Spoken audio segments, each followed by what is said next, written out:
L-ambaxxatriċi Amerikana l-Libja Deborah Jones se tkun qed taħdem temporanjament minn Malta. Dan tħabbar mid-deputat konsulent tas-Sigurtà Nazzjonali Ben Jones fuq is-CNN.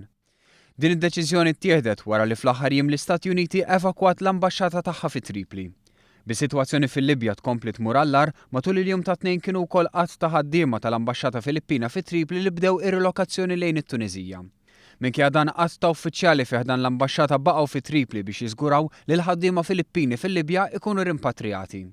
Il-ġimgħa li għaddiet l-istess ambaxxata ħabbret li 46 persuna oħra ntbagħtu lura pajjiżhom mill-Libja u bekk in-numru ta' Filippini rimpatrijati mill-Libja laħaq il-579.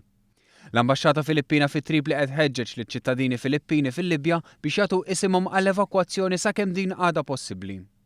Il-Libja talbet ukoll għajnuna internazzjonali sabiex jintfew nirien f'ħażna tal-fjuwil fi Tripli wara li din intlaqtet brokit.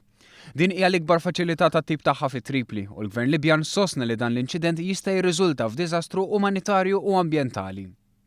Nhar il-Ħadd grupp ta' ħaddiema Brittaniċi sfaw taħt attakk waqt l-evakwazzjoni tagħhom mill-Libja lejn it-Tuniżija.